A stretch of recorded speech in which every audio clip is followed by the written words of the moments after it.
दोस्तों, national Herald घोटाले में सोनिया गांधी और राहुल गांधी पर एफआईआर दर्ज की गई है दिल्ली में, और दिल्ली पुलिस ने ये एफआईआर दर्ज की, जिसके बाद कांग्रेस बुरी तरह बौखला गई है, क्योंकि अब ये कहा जा रहा है कि सोनिया गांधी और राहुल को जेल जाना पड़ेगा।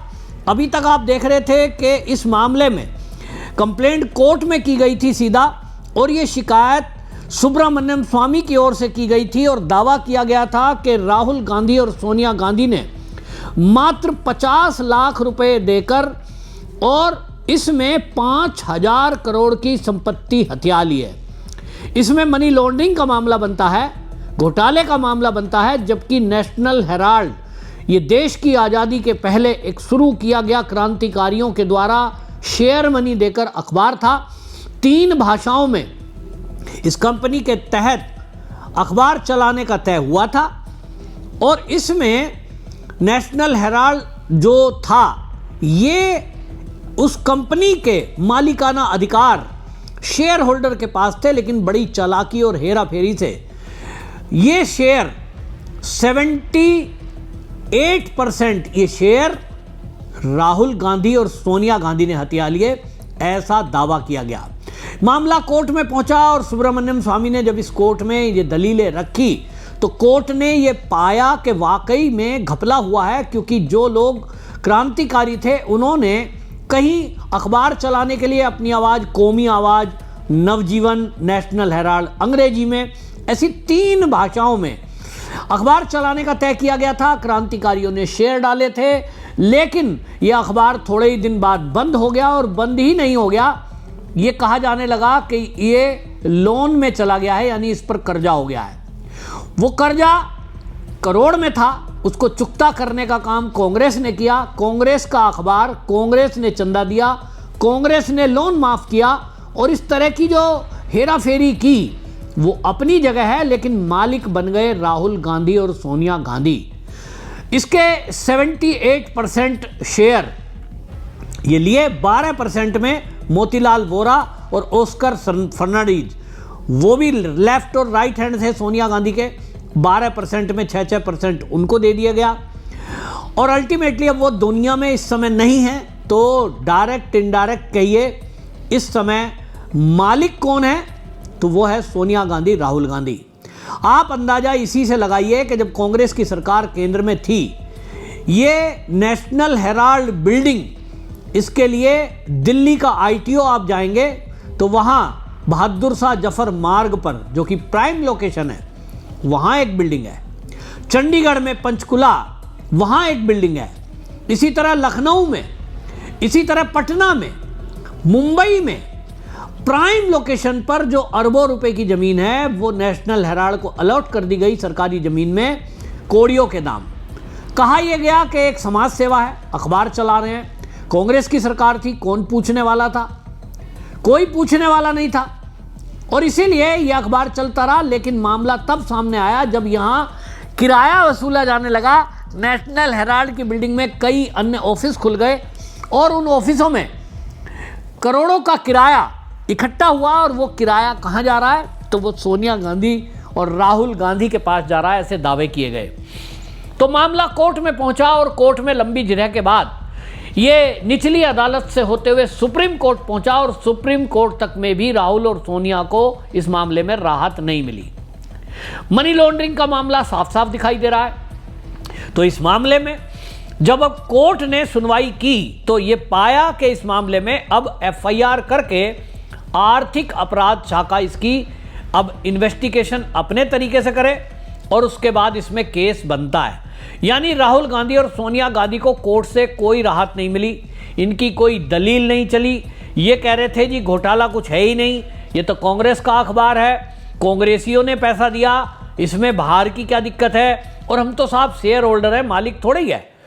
लेकिन अब इनकी कोई दलील चली नहीं है। हालांकि अभी इसमें पुलिस एफआईआर करके अलग से जांच करेगी, लेकिन देखना होगा कि क्या अब दिल्ली पुलिस इस आर्थिक अपराध में कुछ नए तथ्य सामने प्रस्तुत करेगी कोर्ट के। इस मामले में भारतीय जनता पार्टी के रविशंकर प्रसाद कानून मंत्री रहे, उन्होंने मीडिया में आकर के प्रेस कॉन्फ्रेंस की और उन्होंने कांग्रेस के उस झूठ को एक्सपोज किया जिसमें कांग्रेस ये दावा कर रही है कि डर की वजह से ये मोदी अमित शाह हमारे ऊपर इस तरह के आरोप लगा रहे हैं, मामला कुछ है ही नहीं। तो इस मामले में अब सारे तथ्य उन्होंने सामने रखे हैं। मामला पहले से पब्लिक डोमेन में है। कई बार मीडिया चैनलों पर इस मामले में सुब्रमण्यम स्वामी पहले ही खुलासा कर चुके हैं। अब ये सब देखते हुए बिल्कुल तय है कि राहुल गांधी और सोनिया गांधी अब ये फंसने वाले हैं। कांग्रेस के जो नेता हैं जयराम रमेश, वो एक्स पर पोस्ट लिखते हैं। वो लिखते हैं, मोदी शाह की जोड़ी कांग्रेस के शीर्ष नेतृत्व के खिलाफ लगातार डराने धमकाने और राजनीतिक प्रतिशोध की राजनीति कर रही है। जो खुद असुरक्षित और भयभीत होते हैं वही दूसरों को डराने की कोशिश करते हैं। नेशनल हेराल्ड मामला पूरी तरह से झूठा और निराधार है। अंततः न्याय की जीत होगी, सत्यमेव जयते। इसका जवाब रविशंकर प्रसाद ने दिया। रविशंकर प्रसाद ने प्रेस कॉन्फ्रेंस की और उन्होंने कांग्रेस के इस आरोप को सिरे से नकारते हुए पूरा सच सामने रखा। रविशंकर प्रसाद ने क्या कहा, आप खुद सुनिए। करके यंग इंडिया लिमिटेड के माध्यम से संभवतः उसकी पूरी शेयर को खरीद दिया गया। कितने में? 50 लाख में। तो 90 करोड़ रुपए का लोन बाद में माफ कर दिया गया। तो 50 लाख रुपए में पूरे एसोसिएट जनरल के शेयर जो हैं वो इस नई कंपनी के पास आ गए, जिसमें सोनिया जी और राहुल गांधी के 76% शेयर थे, मेजॉरिटी शेयर, और बाकी माइनर कुछ थे स्वर्गीय ऑस्कर फर्नांडिस वगैरह के पास। इसका फायदा क्या हुआ उनको? लाभ क्या हुआ कि नेशनल हेराल्ड की जितनी बड़ी बड़ी संपत्तियां हैं जो सरकार के द्वारा जमीन पर बनाई गई हैं, जहां से सैकड़ों करोड़ किराया मिलता है, दिल्ली में बहादुर शाह जफर मार्ग पर, मुंबई में, लखनऊ में, भोपाल में, चंडीगढ़ में, पटना में, ये सभी जमीनें कांग्रेस सरकार ने दी थी, सरकारी जमीन सस्ते भाव पर। उस पर बड़ी बड़ी बिल्डिंग बन गई। लेकिन ये जो नई कंपनी लिया जिसमें सोनिया जी और राहुल गांधी का 76% था, वो सारी संपत्ति के भी मालिक बन बैठे, जो हजारों करोड़ की है।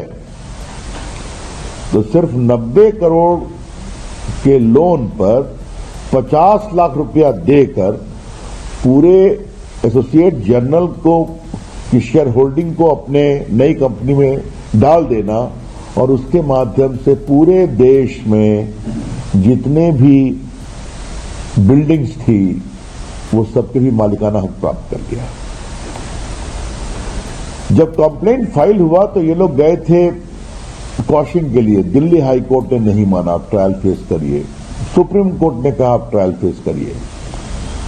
उसके बाद इनकम टैक्स ने इनके उस आवेदन को भी रिजेक्ट कर दिया कि हम चैरिटेबल ट्रस्ट हैं। कहा आपने कोई चैरिटी नहीं किया है, ये सीधा संपत्ति हड़पो अभियान है।